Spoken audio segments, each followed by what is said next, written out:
The Galactic Council chamber was the largest room that any human had ever seen. It stretched for nearly a mile in every direction, filled with floating platforms where representatives from 1,000 different species sat and watched. Light came from everywhere and nowhere, and the air smelled like 100 different worlds mixed together. Ambassador Tom Hayes stood on the small platform assigned to humanity. It was positioned near the bottom of the chamber, close to the floor, while the older and more powerful species floated high above. This was not an accident. The Council wanted humans to know their place. Tom had been Earth's voice in this chamber for 6 years now. He was a patient man with gray hair and calm eyes. He had learned to smile when aliens insulted his species. He had learned to nod politely when they called humans primitive. He had learned to wait. Today was the vote. After 12 years of membership in the Interstellar Coalition, humanity would finally learn if they would be accepted as equals or remain as what the Council called protected observers. It was a polite way of saying children. High Elder Voss floated down from the highest platform. He was tall and thin, with skin that looked like pale silver and eyes that held no pupils. His species had been traveling between stars when humans were still living in caves. He looked at Tom the way a teacher might look at a very slow student. "The matter before us today is simple," Voss said. His voice filled the entire chamber without effort. "The species known as humans have requested full membership in our coalition. They wish to be recognized as equals. We must decide if they have earned this right." A sound moved through the chamber. It took Tom a moment to realize it was laughter. Dozens of species were laughing at the very idea. Commander Drull spoke next. He was a Korath, a reptilian species covered in dark green scales. His people were known as warriors, and they had little patience for weakness. "I have studied the humans," Drull said. "They have no natural weapons. No claws, no venom, no armor. Their bodies are soft and break easily. They require sleep for nearly a third of their short lives. They cannot survive in extreme temperatures. A single Korath warrior could kill 10 of them without effort." More laughter filled the chamber. Tom kept his face calm. Behind him, he could feel his staff tensing with anger. Captain Jake Miller stood at the back of the human platform with his arms crossed. Jake was the commander of the diplomatic vessel Endurance, and he had spent 20 years in Earth's military before taking this assignment. He did not like being laughed at. Dr. Emma Cole stood beside Jake. She was the ship's doctor and knew more about alien biology than almost any human alive. Her eyes moved across the chamber, studying each species that mocked them. She was taking notes in her head. Lieutenant Ryan Brooks was the youngest of the group. He was tall and strong, with the quiet confidence of a man who had seen combat. His job was security, and right now he was counting exits, calculating distances, and identifying threats. It was habit. He could not turn it off. "Perhaps we should hear from the humans themselves," Observer Myra suggested. She was an insectoid creature with a kind voice. Her species served as historians for the Council, and she had always been fair to the human delegation. "Ambassador Hayes, do you wish to speak?" Tom stepped forward. He had prepared this speech for months. He talked about human achievements, their technology, their art, their desire for peace. He spoke of how far humanity had come in just 2 centuries of space travel. He asked only for a chance to prove themselves. When he finished, the chamber was quiet. But it was not the quiet of respect. It was the quiet of boredom. High Elder Voss nodded slowly. "A fine speech, Ambassador. You humans are quite good at talking. But talk does not make a species worthy of standing among us. You have no great military. You have no ancient wisdom. You are—" He paused, searching for the right word. "Ordinary." Tom felt Jake shift behind him. He knew his captain wanted to say something. He also knew that anything Jake said right now would only make things worse. "We will take the vote," Voss announced. "All in favor of granting humans full membership. Signal now." Tom watched as the platforms lit up with votes. A few species voted yes. Most voted no. Some did not vote at all, which was the same as saying humans were not worth their time. "The motion fails," Voss said. There was no emotion in his voice. "Humans will remain as protected observers until such time as they demonstrate." A sound cut through the chamber. It was sharp and urgent, a frequency that made every species fall silent. Emergency signals were rare in the council chamber. They meant something terrible had happened. A holographic display appeared in the center of the room. It showed a ship drifting in space, surrounded by darkness. The ship was human.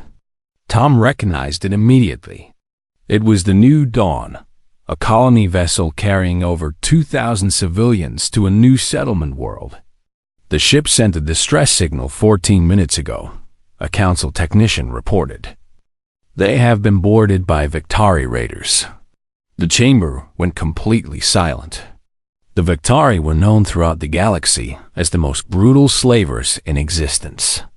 They were 8 feet tall, covered in bone-white armor that grew from their own skin, and they showed no mercy to any species they captured. "They have children on that ship," Tom said. His voice was different now, quieter. Families, teachers, farmers, just ordinary people trying to start a new life.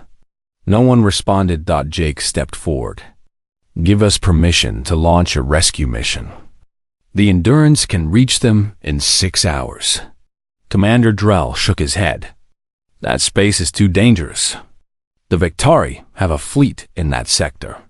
We cannot risk coalition resources for 2,000 humans." "Then we go alone," Jake said. "Denied," High Elder Voss replied. "We cannot allow a coalition vessel to start a war with the Victari. Your people will have to negotiate for their release." "The Victari do not negotiate," Emma said. Her voice was tight with controlled anger. "You know what they do to prisoners. You know what they do to children." The holographic display flickered. New images appeared. Security footage from inside the colony ship. Victari soldiers moving through corridors, dragging humans from their rooms. A woman trying to protect a group of small children. A Victari striking her down. The human delegation went very still. Tom noticed something strange. The other species in the chamber were watching the humans now, not the display. Some of them looked confused. Others looked almost afraid. Emma spoke softly to observer Myra. "You should know something about our species. We evolved as persistence predators. We never had claws or armor. We were never the strongest or fastest. But we learned to hunt by never stopping.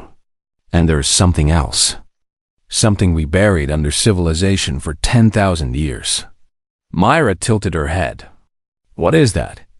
Emma's eyes were fixed on the footage of the woman being struck down. "You are about to find out what happens when it wakes up."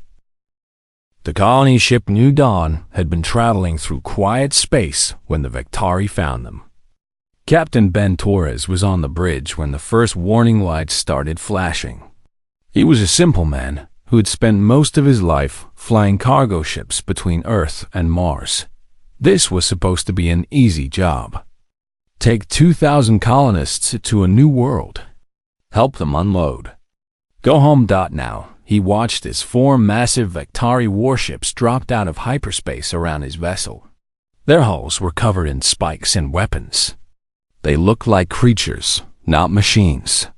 "All hands, this is the captain," Ben said into the ship's communication system.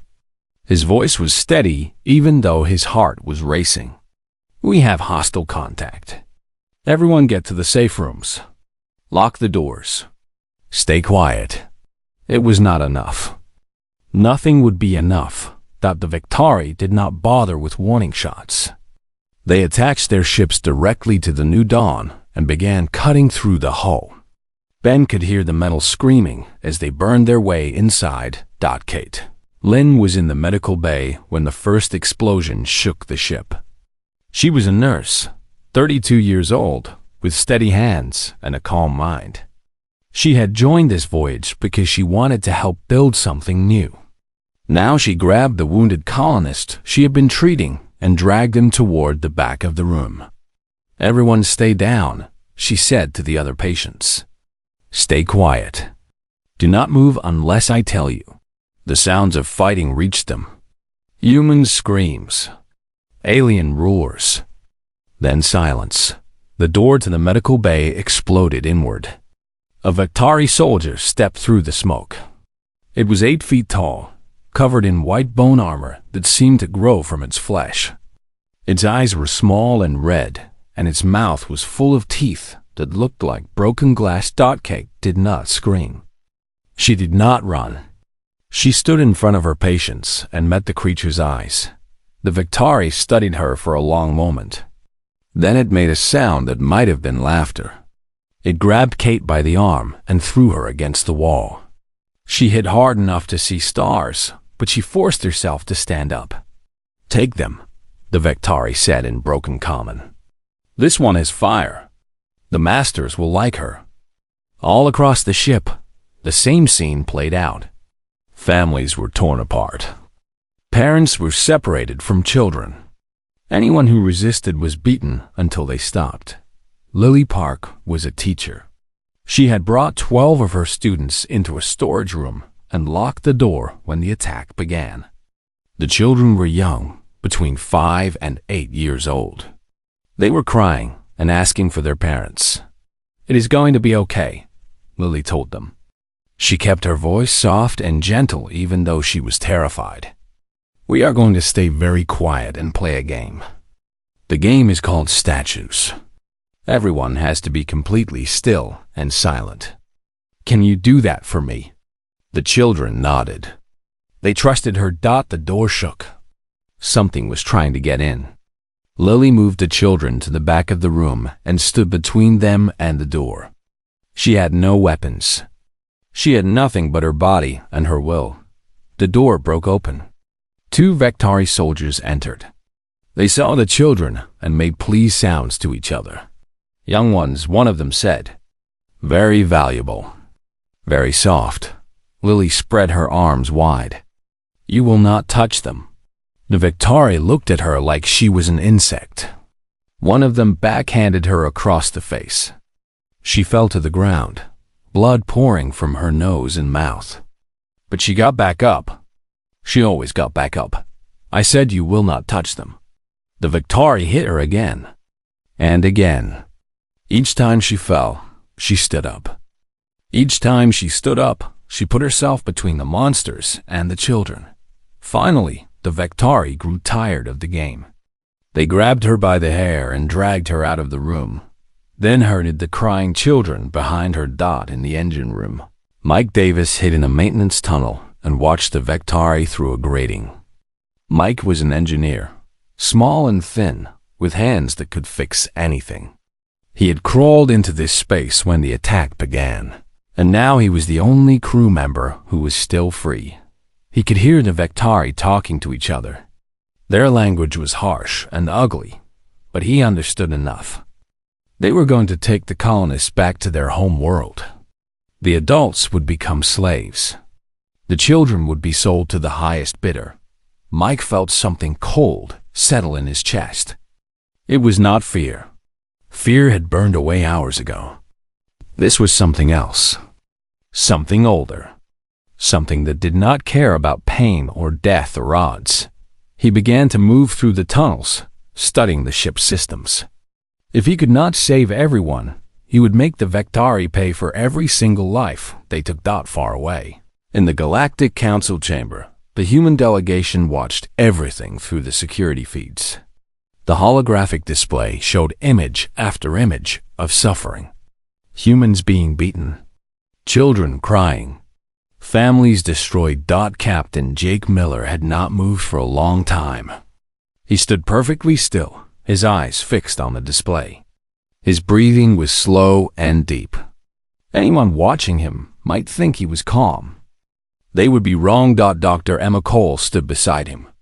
She was watching the same footage, but she was also watching her captain. She had known Jake for 15 years. She had seen him in combat. She had seen him lose friends. She had never seen him like this. "Jake," she said quietly, "what are you thinking?" He did not answer right away. When he spoke, his voice was flat and empty. "I am thinking about the Predatory soldiers on that ship. I am counting them. I am learning their patrol patterns. I am identifying their weak points. The Council denied us permission to launch. I know. If we go, we will be violating direct orders. Our careers will be over. We might start a war." Jake finally turned to look at her. His eyes were different. The warmth was gone. The humanity was gone. What looked back at her was something ancient and patient and utterly without mercy. "Anna," he said, "there are children on that ship."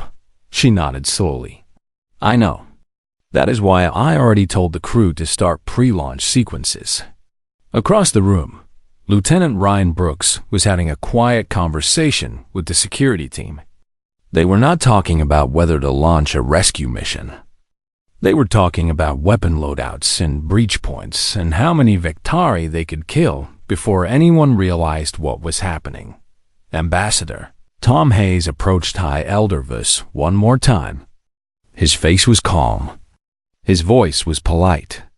But something in his eyes made the ancient alien take a step backward. "We are going to get our people back," Tom said. "We are asking for your permission one final time." "Denied," Vus replied. "We cannot risk. I understand." Tom turned and walked back to the human platform. He nodded once to Jake. The captain was already moving toward the exit. Observer Myra watched the humans leave. She had studied many species in her long life. She had seen warriors and conquerors and hunters of every kind. But she had never seen anything like what she was seeing now. The humans were not angry. They were not scared. They were not desperate. They were focused.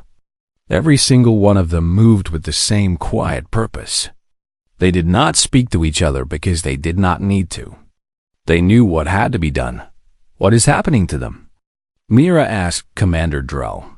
The reptilian warrior watched the humans leave. His scales had gone pale. "I do not know," he admitted. "But I think we made a mistake. I think we made a very serious mistake." On the human platform, a communications device had been left behind. It was still connected to the Council's network. A voice came through it, calm and cold. "This is Captain Jake Miller of the Endurance. We are launching in 5 minutes. To the Predatory forces holding our people, we are coming. You have something that belongs to us. We want it back, and we do not care what we have to do to get it." The message ended. The council chamber was completely silent. For the first time in recorded history, no one knew what to say. The Endurance broke away from Station Prime without permission. No one tried to stop them. The council had weapons that could have disabled the ship in seconds, but no one gave the order. Perhaps they were curious. Perhaps they were afraid. Perhaps they simply did not believe that one small human vessel could do anything against a Predatory fleet. Captain Jake Miller sat in his command chair and watched. The stars stretched into lines as the ship entered hyperspace. His bridge crew worked in silence. They had served together for years, and they did not need words anymore. Each person knew their role. Each person knew what was coming. Dr. Emma Cole stood beside him, studying a tablet full of data. "The Predatory have 8 ships in that sector," she said. "Their flagship is a carrier-class vessel. It holds 300 soldiers and enough weapons to destroy a small moon." "How many soldiers on the colony ship?" Jake asked.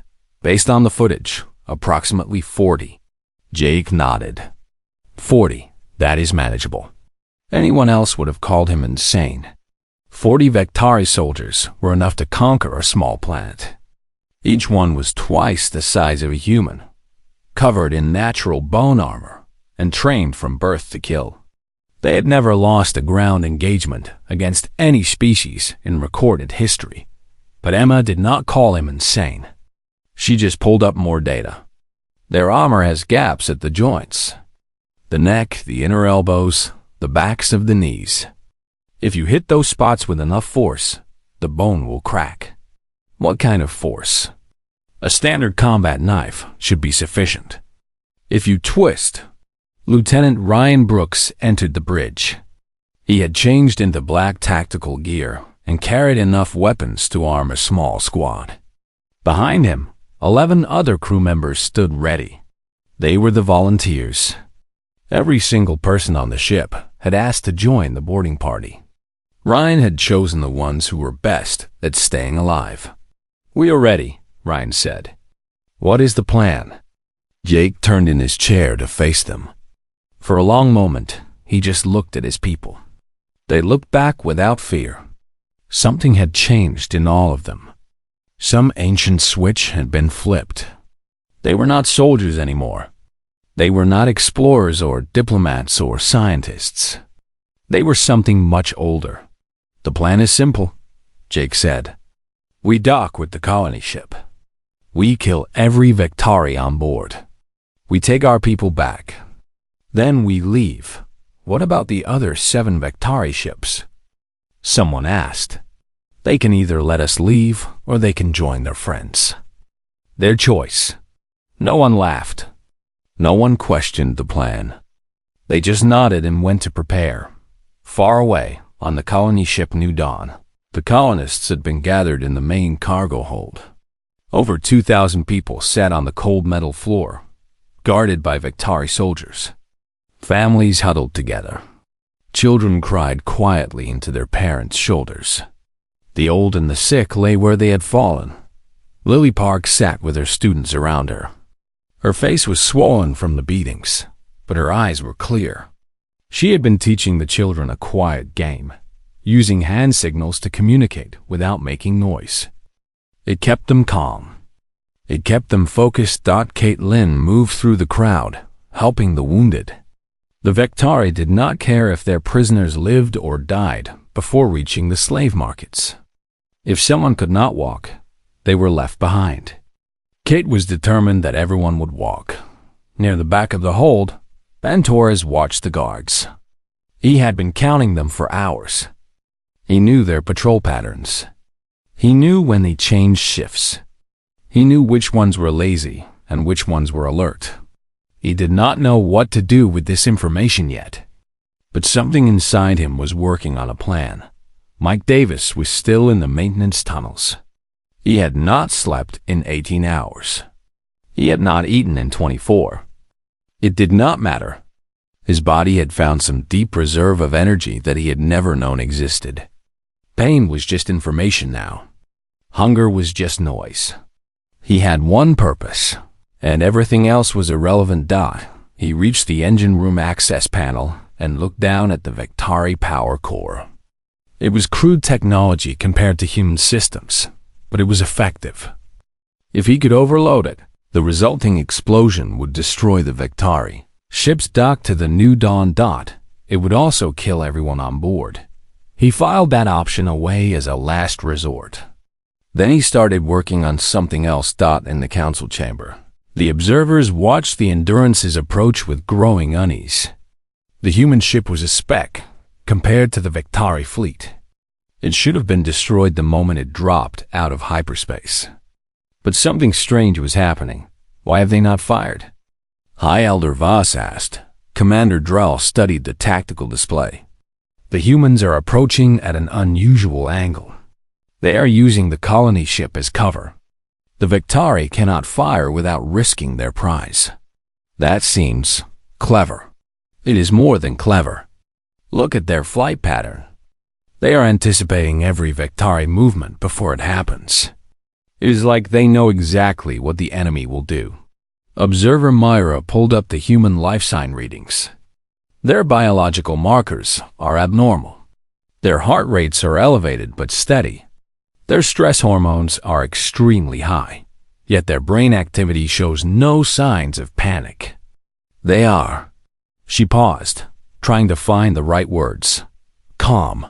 Unnaturally calm. What does that mean? Voss asked. Mira was quiet for a moment. I have been studying human biology since they joined the coalition. They have a condition called fight or flight response. When threatened, their bodies prepare either to run or to battle. But there's a third response that I did not understand until now. What is it? They call it the zone. It is a state of hyperfocus where fear, pain, and doubt are completely suppressed.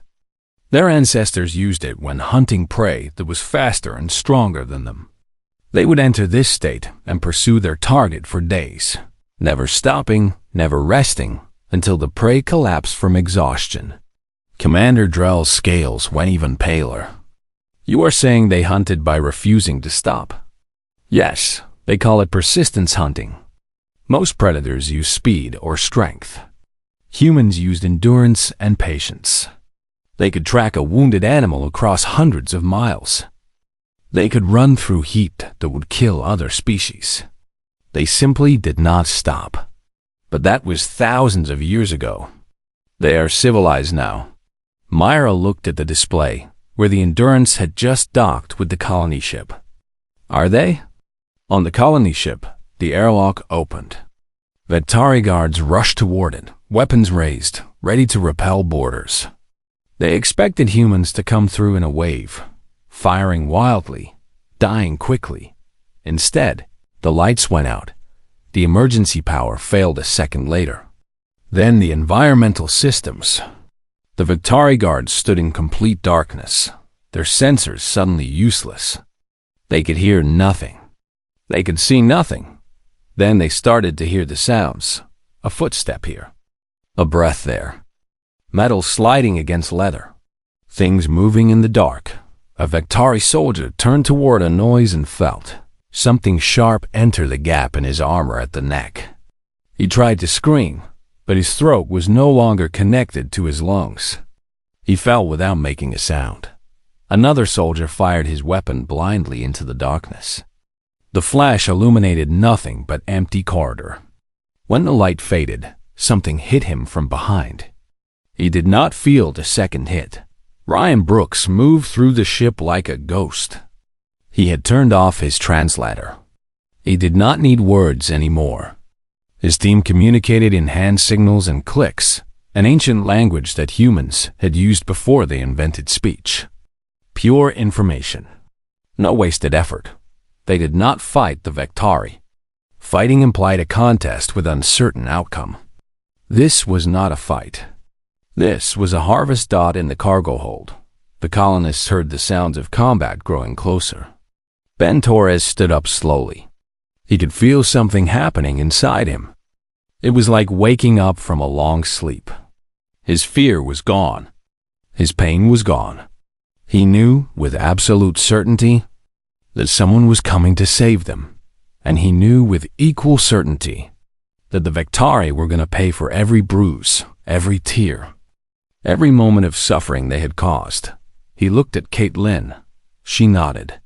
She felt it too. He looked at Lily Park.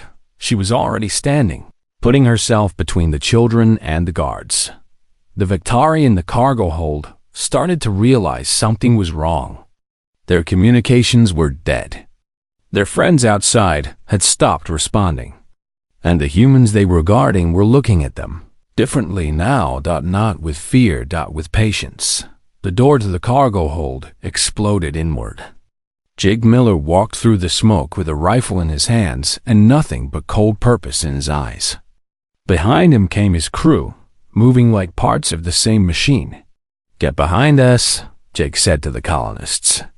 His voice was flat, empty, terrifying. 2,000 humans moved as one. They did not run. They did not panic. They simply flowed around their rescuers and let them do what needed to be done. The Vetari guards raised their weapons. It was not enough. Nothing would ever be enough. The Vetari commander was named Krath, and he had been raiding ships for 40 years. He had conquered planets. He had broken species. He had never, in his entire life, felt fear. He felt it now. The reports from the human colony ship made no sense.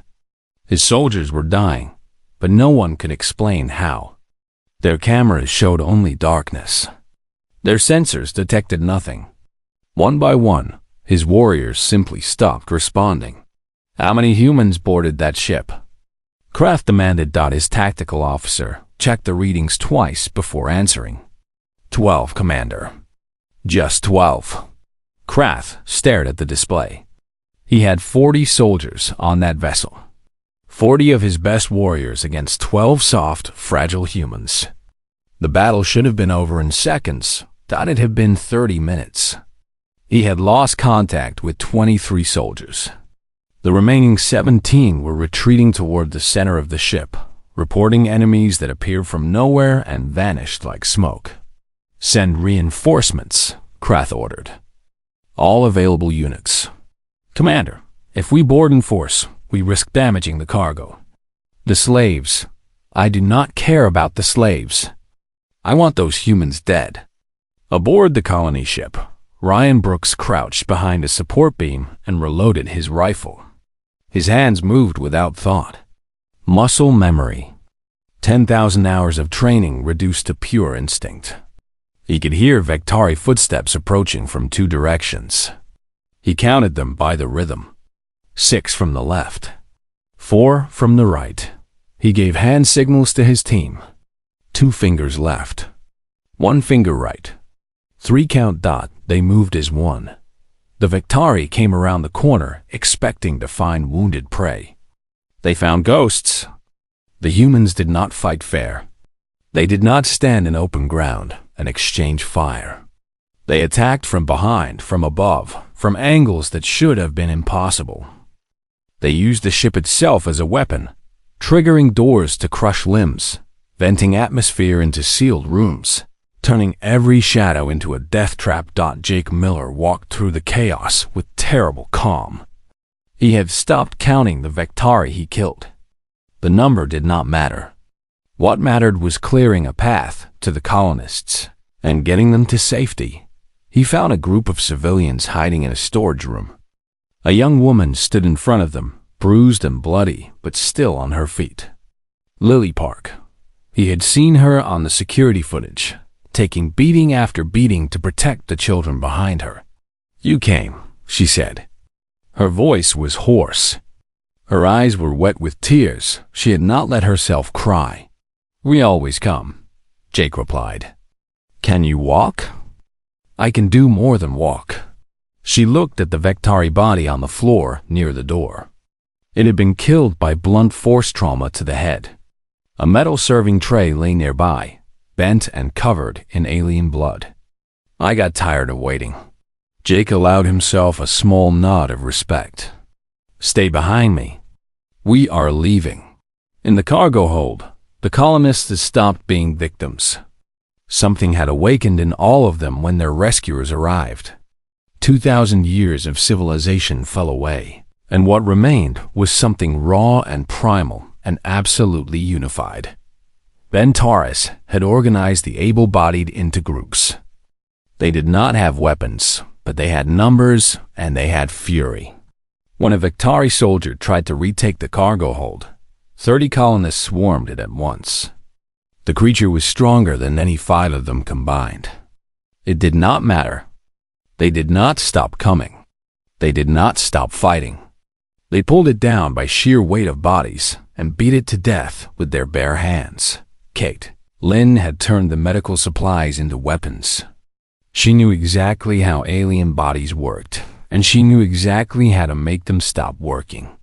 A chemical that should have been a sedative became a poison. A surgical tool became a blade. She moved through the fighting with the same calm focus she used in surgery, and every Vektari that got close to her patients died screaming. Mike Davis finally emerged from the maintenance tunnels. He had been working for hours, and now his work was complete. Every Vektari ship docked to the New Dawn was about to have a very bad day. He found Ryan Brooks clearing a corridor and tapped him on the shoulder. I rigged their engines to overload on my signal.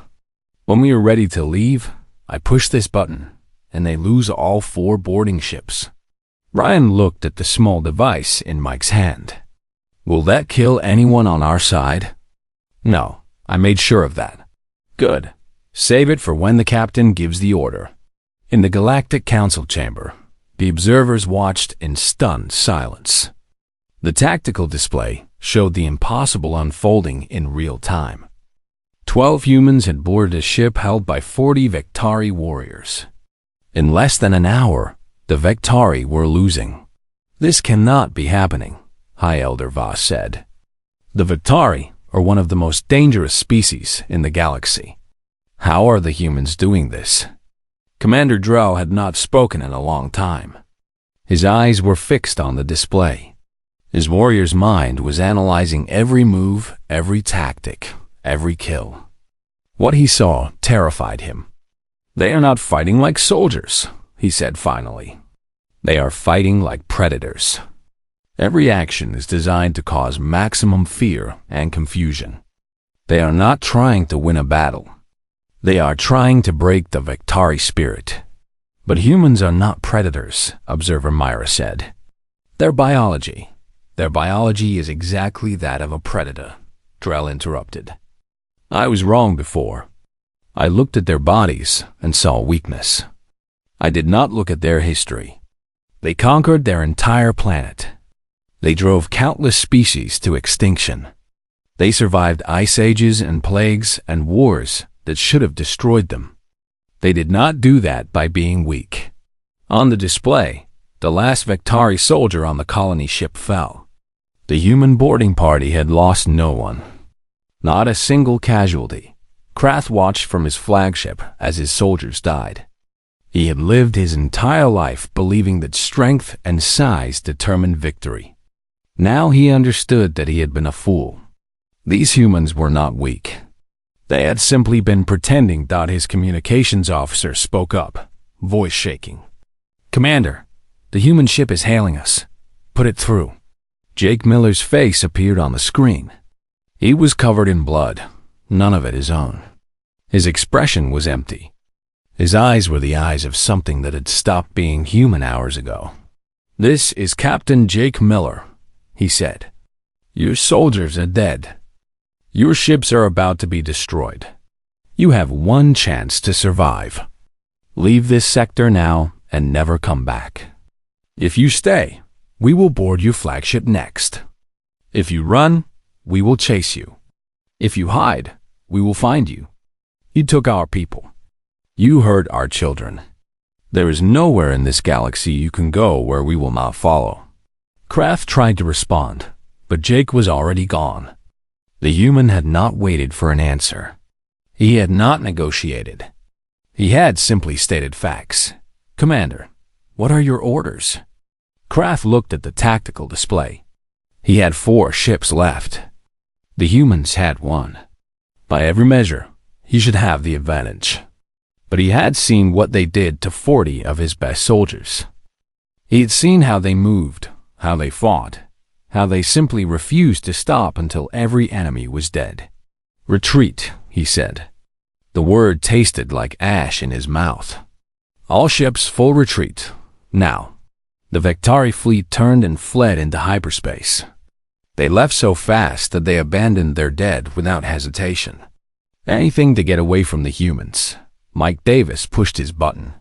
The 4 Predatory boarding ships exploded in perfect sequence, their reactors turning them into brief, brilliant stars. On the new dawn, 2,000 colonists watched their enemies die. No one cheered. No one celebrated. They just stood in silence, holding each other, grateful to be alive. Jake Miller walked through the cargo hold.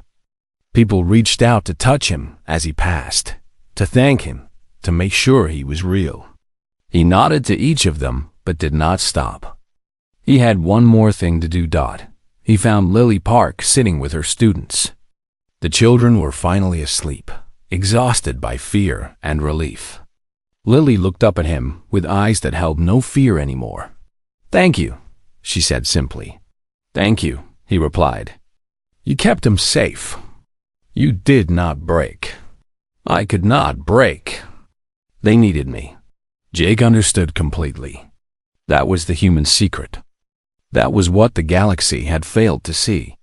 Humans were not strong because of their bodies, or their weapons, or their technology.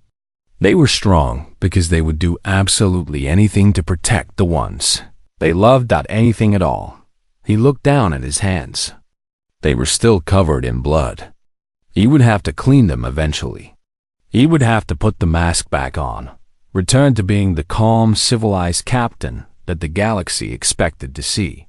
But not yet. Right now, he was still what his ancestors had been. A hunter, a protector, a monster that other monsters learned to fear.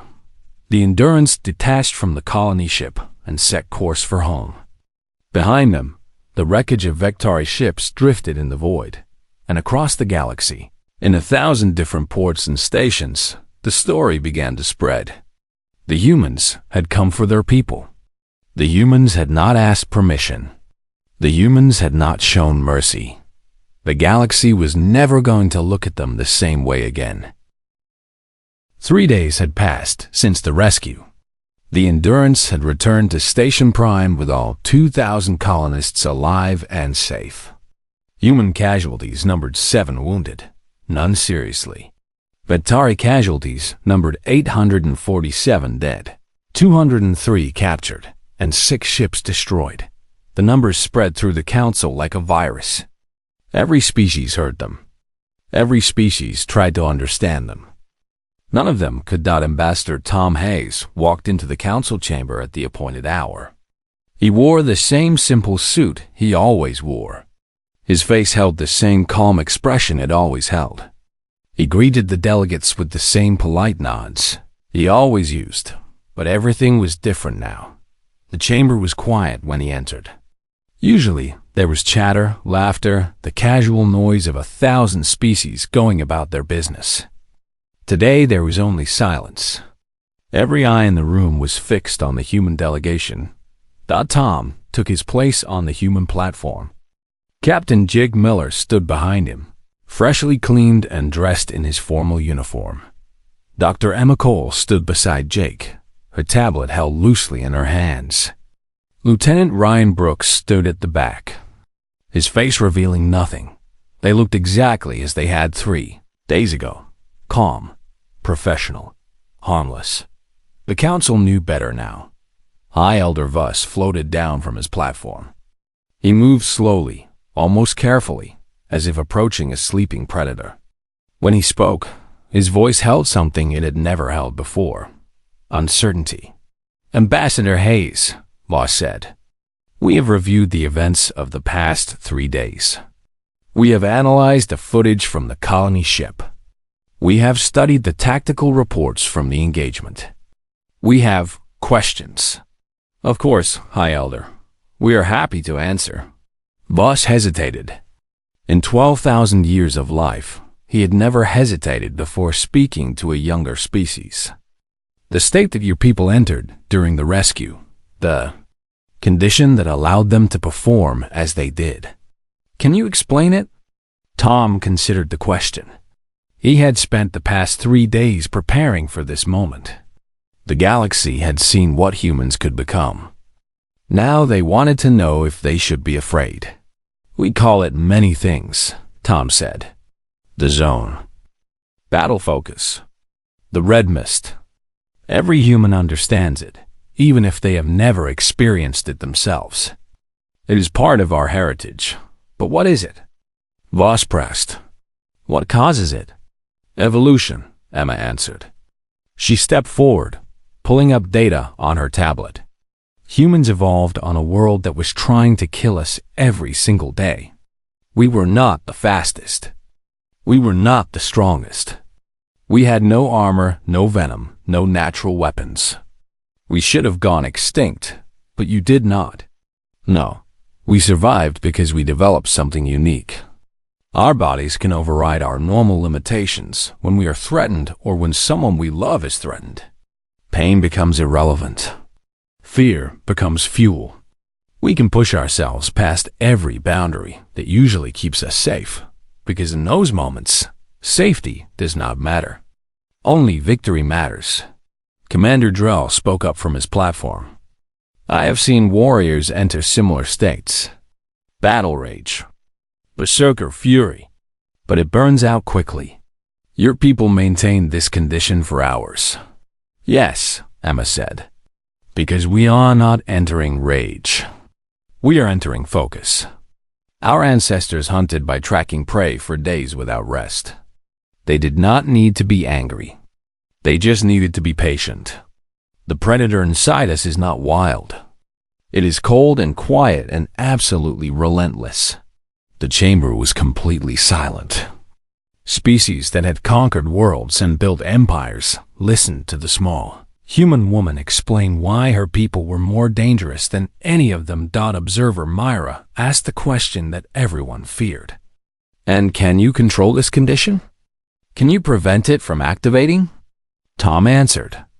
We built civilization specifically to control it. Laws, art, music, philosophy, religion, all of it exists because we needed chains strong enough to hold what we truly are. Every day, every human alive makes a choice to be kind instead of cruel, to be peaceful instead of violent. We are not naturally gentle creatures, Myra. We work very hard to become gentle. And if those chains break, Myra pressed. If your control fails, Tom was quiet for a moment. Then he smiled, just slightly. It was not a comforting smile. Then we become what we were for 200,000 years before we invented kindness. And I promise you, the galaxy has never seen anything like us when we stopped being kind. No one spoke. No one moved. The weight of his words settled over the chamber like a shroud. High Elder Voss finally broke the silence. We called this session to vote on humanity's membership in the coalition. Given recent events, we feel it is appropriate to reconsider our previous decision. That is very generous, Tom said. His voice remained perfectly polite. All in favor of granting humans full membership in the coalition, with all rights and responsibilities thereof? Every platform in the chamber lit up. Every single species voted yes. There were no abstentions. There was no debate. The motion passes unanimously, Voss announced. Humans are now full members of the Galactic Coalition. Tom bowed his head respectfully. Thank you, High Elder. We look forward to working with all of you. The session ended quickly after that. The delegates could not leave fast enough. They had looked into the heart of humanity and seen something that would haunt their dreams for centuries. As the chamber emptied, Commander Drell approached Captain Jake Miller. The reptilian warrior had fought 100 battles and feared nothing in the galaxy. Now he stood before a human and chose his words carefully. My people pride ourselves on being predators, Drell said. We evolved from pack hunters. We kill to eat. But your kind... He trailed off, struggling to express what he meant. We hunted for sport, Jake finished. We killed entire species because they were inconvenient. We drove our own planet to the edge of destruction and then pulled it back because we decided we wanted to keep it. He met Drell's eyes without flinching. We are not what you thought we were. We never were. How do you live with that knowledge? How do you look at yourself knowing what you are capable of? Jake was quiet for a long moment. We do not live with it. We live despite it. Every day, we choose to be better than our nature. That is the human project. That is all we are. Monsters trying very hard to become something else. Drell nodded slowly. And when you cannot make that choice? When someone takes your people, hurts your children? Then we stop trying to be something else. And we become what we always were. The reptilian warrior had no response to that. He simply turned and walked away, his scales pale with something that might have been respect or might have been terror. Weeks later, Coalition intelligence intercepted a Vectari communication. It was a directive sent to all Vectari forces across the galaxy, marked with the highest priority codes their species possessed. The message was simple. The humans are no longer viable targets. Repeat, leave the humans alone. They are not what we thought they were. They are not prey. They are patient. They remember, and they do not forgive. Any raid on human vessels or colonies will be considered an act of treason against the Vectari collective. The penalty is death. The message spread quickly. Soon every species in the galaxy knew what the Vectari had learned. Humans were not to be touched. Humans were not to be threatened. Humans were something new, something the galaxy had never seen before. They were predators who had chosen to wear the masks of prey. And God help anyone who made them take those masks off. On Earth, life went on as it always had. People worked and played and loved and fought. They raised children and buried parents. They built things and broke things and tried to make sense of a universe that had never made sense. Most of them never knew what had happened on the colony ship. Most of them never would.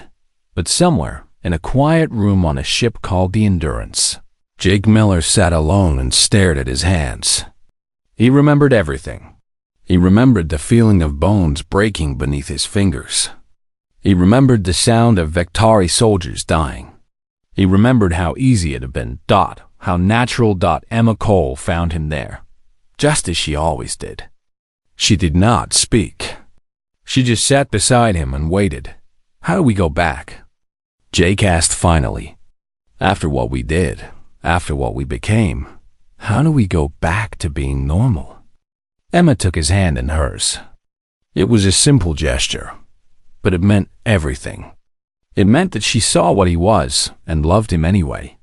It meant that he was not alone. We do not go back, she said. We go forward. We always go forward. That is what makes us human. Jake closed his eyes. The monster inside him was quiet now, sleeping in the darkness where it lived. It would wake again someday, when someone else threatened the people he loved. But for now, he could rest. For now, he could be human. And somewhere in the vast darkness of space, the galaxy remembered what it had learned. Humans were kind. Humans were gentle. Humans would help anyone who asked and harm no one who did not deserve it. But if you took their children, if you hurt their families, if you made them remember what they truly were, then there was no force in the universe that could save you. The humans would find you. They would never stop. And they would not forgive.